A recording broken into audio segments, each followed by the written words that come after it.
उत्तराखंड की राजधानी देहरादून में। तब हड़कंप मच गया जब अचानक 8 से 10 गाड़ियों की आपस में टक्कर हो गई। चश्मदीदों की माने तो किसी गाड़ी का टायर फट गया था तो किसी वजह से यह हादसा हो गया। देखिए, नेशनल हाईवे पर तब भगदड़ जैसे हालात देखने को मिले जब अचानक ही कई गाड़ियां आपस में टकरा गईं। हादसे में 8 से 10 गाड़ियों को नुकसान पहुंचा है। वही तस्वीरें खुद बता रही हैं कि यह हादसा कितना भयावह था। हादसा देहरादून के छिद्दरवाला रेड लाइट के पास हुआ। चश्मदीदों की माने तो रेड लाइट पर गाड़ियां खड़ी थी, लेकिन तभी अचानक कई गाड़ियां आपस में टकरा गईं, जिससे मौके पर अफरा तफरी मच गई। गाड़ी से पीछे बड़ी जोर से धक्का लगा, बस अब क्या बताऊं क्या हुआ है। बस आँख देखा तो पीछे सारा ये हो रखा था, गाड़ियां टकरी आपस में, किसी का शायद कुछ पीछे टायर डोर फटा है, कुछ फटा है कुछ। हादसे की वजह से रेड लाइट पर लंबा जाम लग गया, जहां पर गाड़ियों की लंबी कतार देखने को मिली। मौके पर पहुंची पुलिस ने जाम को खुलवाया और हादसे के शिकार गाड़ियों को सड़क के किनारे पहुंचाया। लोगों की माने तो टायर फटने की आवाज आई थी और उसके बाद यह हादसा हो गया। तो यहाँ पे सर खड़ा था, तो मैं यहाँ पे एक गाड़ी पीछे से आई तो उसका एकदम से आवाज आई कि जैसे कि टायर फट गया होगा। बाकी गाड़ियाँ रेड लाइट हो रखी थी, खड़ी थी। अच्छा। अब उस गाड़ी का पता नहीं चल रहा कि मतलब वो कौन सी थी। और सबसे ऊंचा, सबसे महान, भारत का सबसे नया कीर्तिमान। भारत ने शुक्रवार को नया कीर्तिमान स्थापित किया है। दुनिया के सबसे ऊंचे रेलवे ब्रिज को प्रधानमंत्री मोदी ने देशवासियों को समर्पित किया, तो वहीं कश्मीर के लोगों को भरोसा भी दिया है। देखिए, सबसे बड़ी बात यह है कि प्रधानमंत्री नरेंद्र मोदी ने तिरंगा लहराकर दुनिया के सबसे ऊंचे रेलवे आर्च ब्रिज का उद्घाटन किया। इस मौके पर प्रधानमंत्री नरेंद्र मोदी के साथ जम्मू कश्मीर के मुख्यमंत्री उमर अब्दुल्ला, उप राज्यपाल मनोज सिन्हा और रेल मंत्री अश्विनी वैष्णव मौजूद रहे। दुनिया के सबसे ऊंचे चिनाब रेलवे ब्रिज का उद्घाटन करने पहुंचे प्रधानमंत्री नरेंद्र मोदी यहां करीब 1 घंटे तक रुके और इस दौरान पीएम मोदी ने चिनाब रेलवे ब्रिज बनाने वाले कामगारों से मुलाकात की। वहीं चिनाब ब्रिज की जानकारी भी ली। वहीं पीएम मोदी ने जब इस दौरान लोगों को संबोधित किया तो पहलगाम आतंकी हमले पर भी बयान दिया। कह दिया कि यह हमला किसी और पर नहीं बल्कि कश्मीरियत पर किया गया था। विकास का जो वातावरण जम्मू कश्मीर में बना था वो पहलगाम के हमले से डिगने वाला नहीं है। जम्मू कश्मीर के आप सभी लोगों को और आप सबसे नरेंद्र मोदी का वायदा है, विकास को रुकने नहीं दूंगा।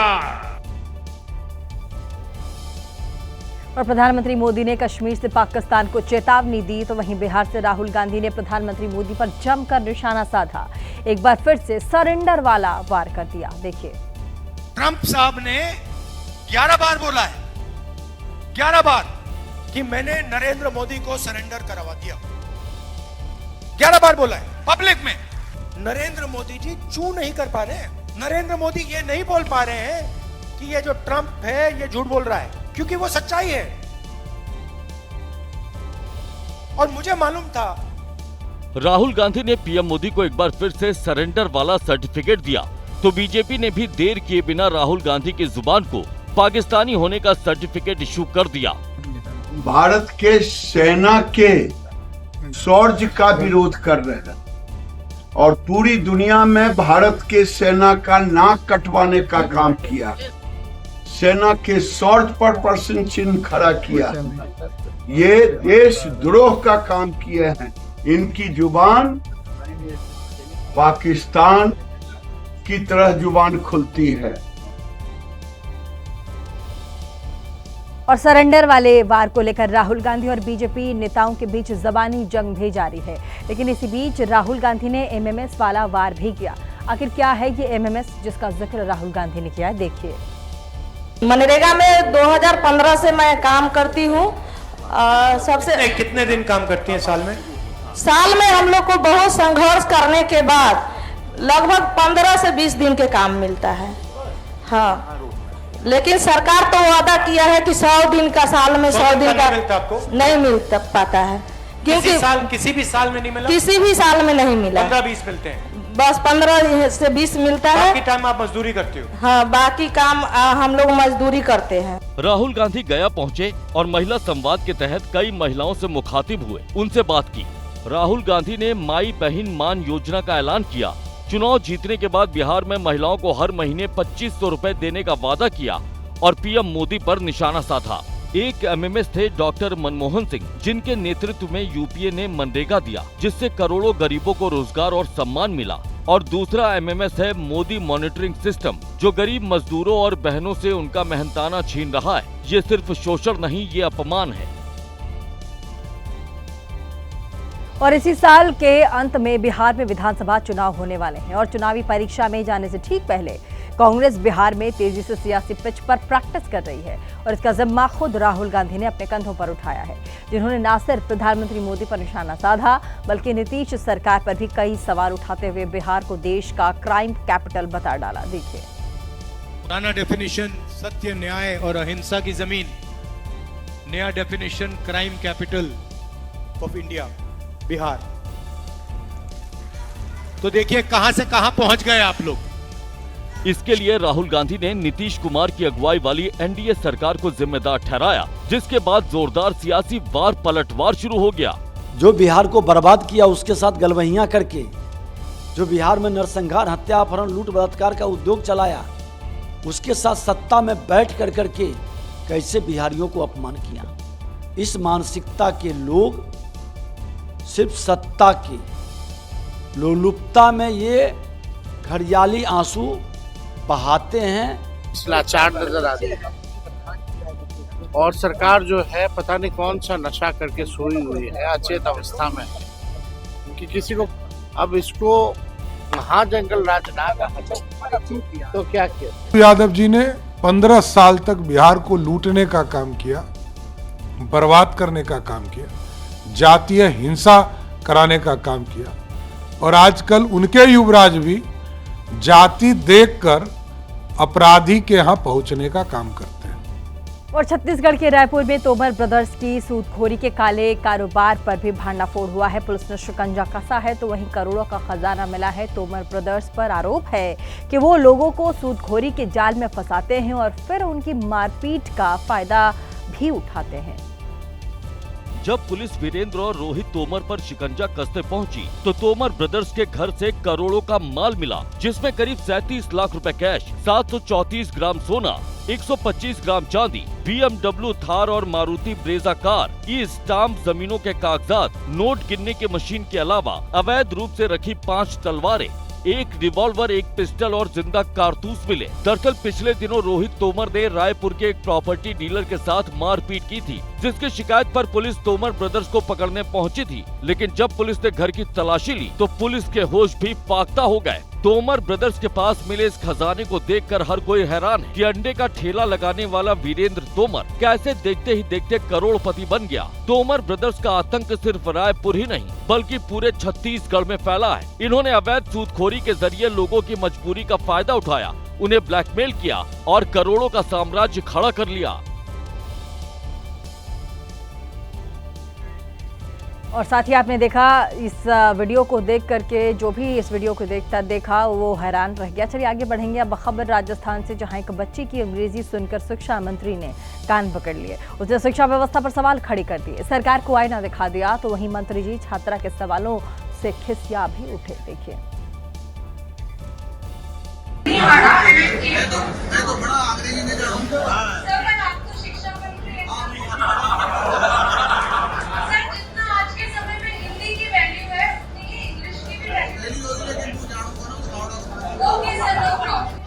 एक बच्ची खड़े होकर सवाल पूछ रही थी और मंत्री जी शान से पैर पर पैर चढ़ाकर बैठे हुए थे।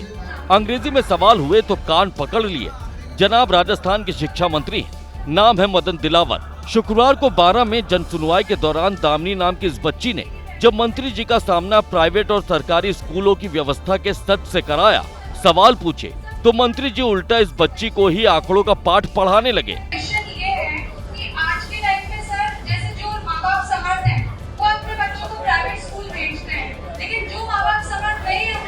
सरकारी नहीं जाते, लेकिन आज के समय में सरकारी स्कूलों की व्यवस्था, चाहे सरकार जितने भी इनिशिएटिव्स ले रही है, इम्प्रूवमेंट कहीं नहीं दिखा। अभी 12वीं का जब रिजल्ट आया था तो मैंने 265 बच्चों को सम्मानित किया जो 93% ज्यादा नंबर लाए।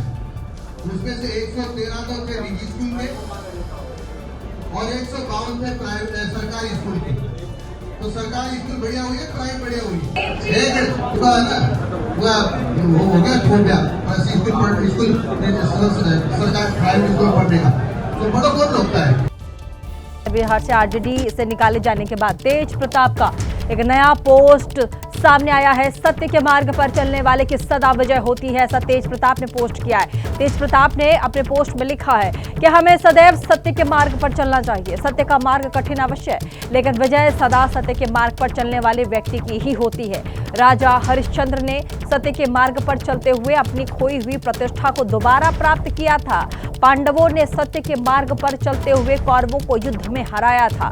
तो बहुत बड़ी बड़ी बातें इस पोस्ट में आपने देखा कि कैसे तेज प्रताप ने किया है और साथ ही खुलकर लिखा कि सत्य के मार्ग पर चलने वाले की सदा विजय होती है। यानी कि वो लिख रहे हैं कि मैं सत्य के मार्ग पर चल रहा हूं और मेरी विजय जरूर होगी। तो आपको बता दें कि जब से राजद आरजेडी से तेज प्रताप के सोशल मीडिया पर उनके पर्सनल मोहब्बत के इकरार का जो वीडियो है, वो फोटोज है, जब सामने आया, उसके बाद ये तकरीबन दूसरा पोस्ट है जो वो सोशल मीडिया पर कर रहे हैं। और साथ ही सोशल मीडिया पर मोहब्बत के आपको बता दें कि लगातार इस तरह के फोटोज सामने आए और सोशल मीडिया पर मोहब्बत के इकरार और फिर लालू यादव के एक्शन के बाद कई दिनों से मौन तेज प्रताप यादव ने चुप्पी तोड़ी है। उन्होंने एक वीडियो सोशल मीडिया पर शेयर किया है जो सियासत में चर्चा का केंद्र बन गया है। देखिए, इस वीडियो में तेज प्रताप यादव घर के एक कमरे में दाखिल होते दिखे, जो बिल्कुल ऑफिस की तरह दिखाई दिया।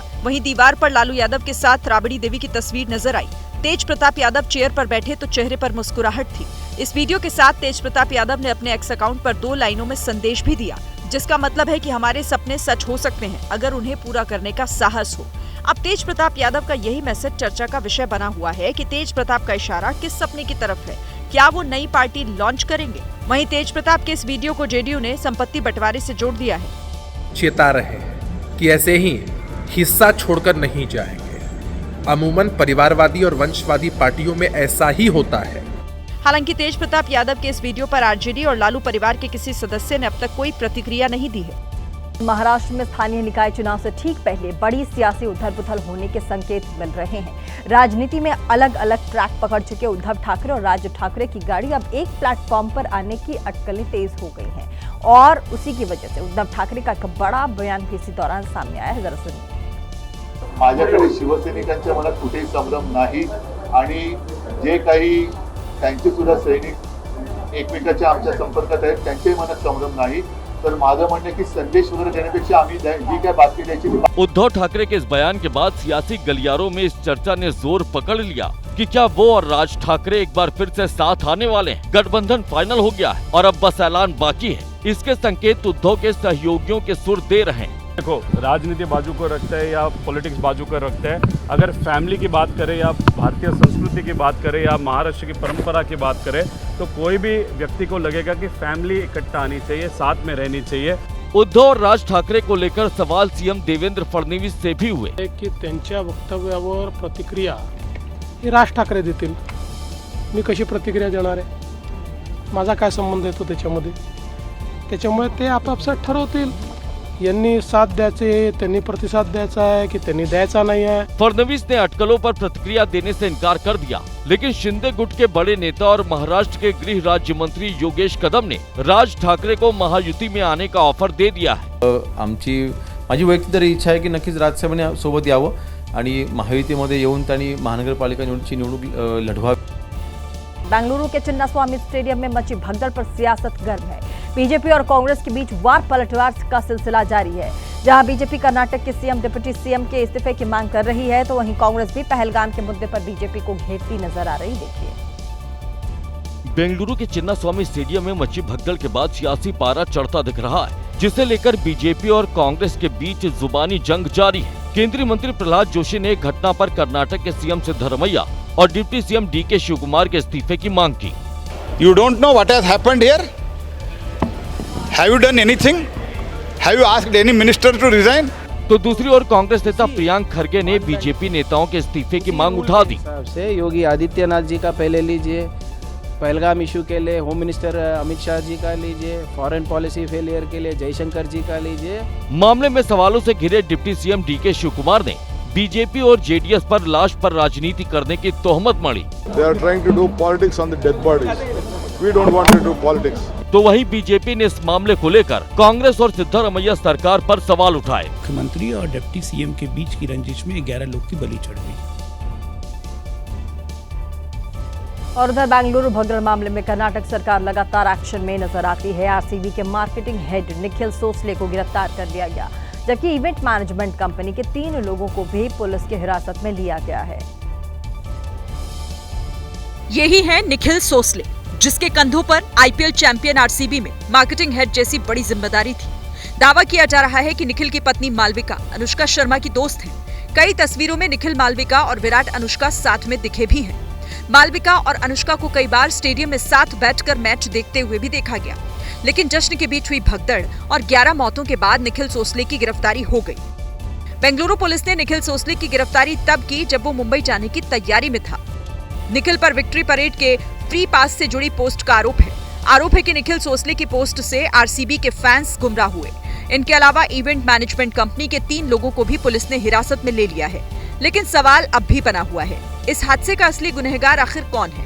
क्या सिर्फ निखिल ही इस हादसे का अकेला जिम्मेदार है? और मध्य प्रदेश में पुलिस कांस्टेबल भर्ती परीक्षा में बड़ी गड़बड़ी की बात सामने आई है। पुलिस ने फॉर्म भरने वाले कैंडिडेट की जगह परीक्षा देने वाले कई सॉल्वर को गिरफ्तार कर लिया है। देखिए, टीवी स्क्रीन पर दिख रहे युवक को अलीराजपुर पुलिस ने गिरफ्तार किया। युवक का नाम रामरूप गुर्जर है। पुलिस के मुताबिक युवक ने सिर्फ भर्ती के लिए फॉर्म भरा, लेकिन परीक्षा की बारी आई तो आधार कार्ड के बायोमेट्रिक में हेरफेर कर सॉल्वर को बिठा दिया। लेकिन युवक नौकरी ज्वाइन करने एसपी कार्यालय पहुंचा तो पुलिस के हत्थे चढ़ गया। रामरूप ने स्वयं एग्जाम न देकर एक अन्य व्यक्ति को एग्जाम में बिठाया था। वहीं श्योपुर पुलिस ने ऐसे 3 आरोपियों को गिरफ्तार किया जिन पर परीक्षा में अपनी जगह सॉल्वर को बिठाने का आरोप है। इधर मध्य प्रदेश के मुरैना जिले में पुलिस ने परीक्षा में गड़बड़ी के 7 मामले दर्ज किए हैं। पुलिस ने 3 आरोपियों को गिरफ्तार किया है, अन्य की तलाश जारी है। जबकि ग्वालियर जिले में 5 आरोपियों के खिलाफ पुलिस ने केस दर्ज किया है। सभी ने परीक्षा से पहले और बाद में बायोमेट्रिक और फोटो अपडेट किए थे। हालांकि इन लोगों ने सॉल्वर बिठाए या नहीं, इसकी जांच जारी है। और मध्य प्रदेश में कांस्टेबल भर्ती परीक्षा साल 2023 में आयोजित हुई थी, जिसमें चयन किए गए कैंडिडेट्स की नियुक्ति शुरू हुई। तो वहीं गड़बड़ी की बात सामने आई है, जिस पर अब सियासत भी गर्मा गई है। देखिए,